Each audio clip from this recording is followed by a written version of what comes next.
Bakunzi ba Essence TV twongeye kubasuhuza ni wa manyamakuru mu Kinyarwanda mugezwaho nanjye Maniragaba Joseph. Reka makuru yacu uyu munsi tuyahere kuvugana iwacu mu Rwanda. Impamvu FPR yacecetse urupfu rwa General Major Fred Rwigema ukwezi kugashira. Kwa kabiri tariki ya kabiri ukwakira 1990 imyaka 33 irashize General Major Fred Gisa Rwigema wari uyoboye ingabo za RPA arasiwe ku gasozi ka Nyabwishongezi mu karere ka Nyagatare kahoze kitwa Umutara mu birometero 10 uvuye ku mupaka ugabanya u Rwanda na Uganda.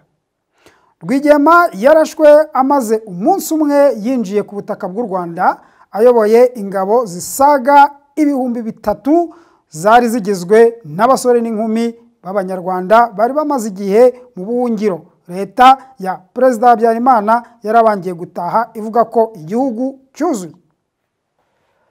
Urupfu rwa General Major Fred Gisa Rwigema rwaciye igikuba haba muri FPR nk'umuryango na RPA nk'ishami rya gisirikare ryawo byari byiyemeje gukoresha inzira y'intambara nk'uburyo bwa nyuma bwo kubona uburenganzira ku gihugu cyabo. Urupfu rwa Rwigema rwakurikiwe n'izindi mfu ebyiri z'abari bamwungirije ku buyobozi bw'urugamba aribo Major Peter Bayingana na Major Chris Munyenyezi bishwe barashwe n'ingabo za Habyarimana mu byumweru bibiri byakurikiye urupfu rwa Rwigema. Byatwaye kwezi ngo FPR itangaze ko abasirikare bayo bakuru bapfuye binyuzwa mu itangazo n'ikiganiro n'abanyamakuru cyakorewe i Bruxelles mu Bubiligi. Mu Rwanda leta ya Habyarimana yahise ikoresha igisa n'ikirori yishimira ko FPR bayiciye amaboko hirya no hino, imirimo irahagarikwa babyina insinzi. Tito Rutaremara n'umwe mu banyamuryango ba FPR Inkotanyi bari bakuru ubwo urugamba rwo kubohora u Rwanda rwatangiraga, akaba ari nawe wahawe inshingano zo kujya gutangaza ko abarimo General Major Fred Gisa Rwigema batabarutse nyuma y'ukwezi bibaye.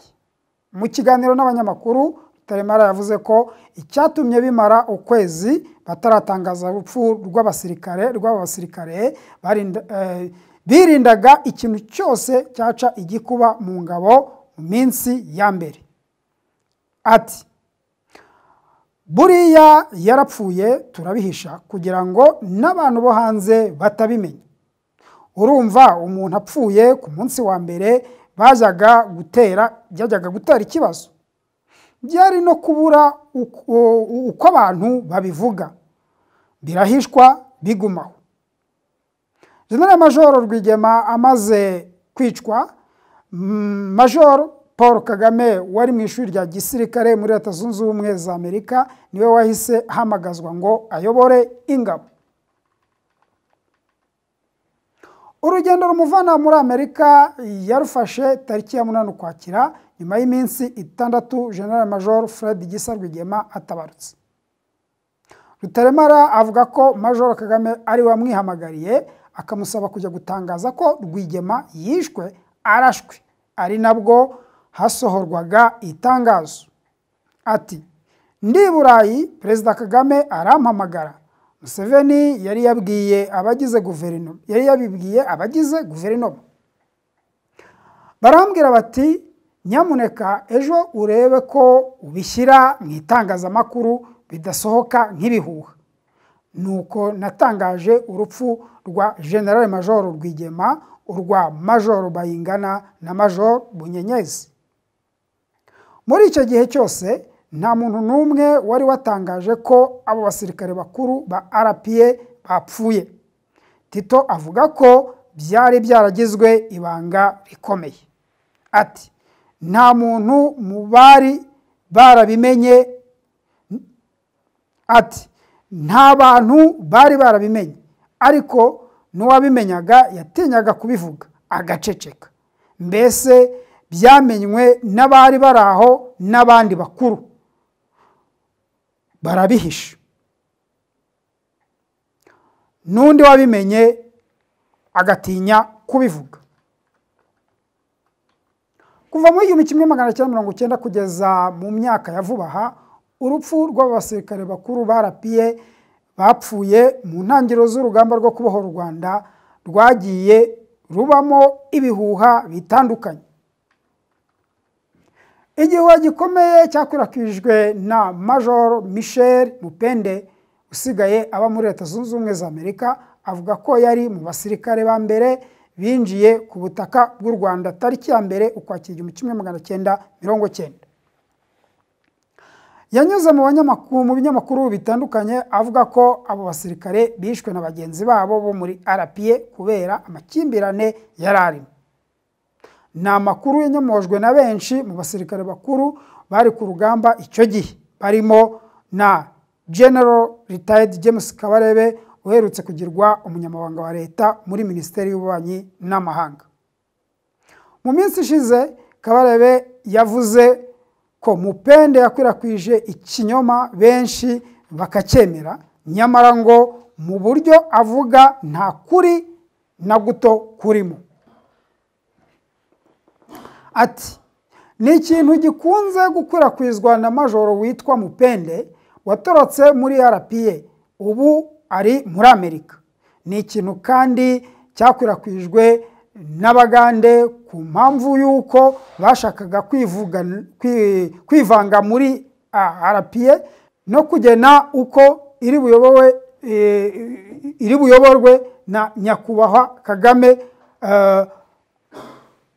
arabangira burundu.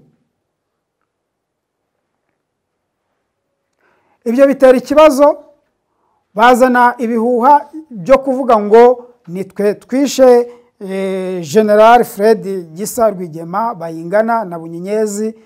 Ntabwo ari byo. Kabarebe yavuze ko urupfu rwa Rwigema rwabaye ku manywa y'ihangu tariki ya 2 Ukwakira, ku buryo nta rujijo na rumwe rukwiye kubaho. Ati, Fred hari mu gitondo tariki ya 2 Ukwakira aratubwira twese ati, umunyabwoba umupaka urafunguye ntasubireyo.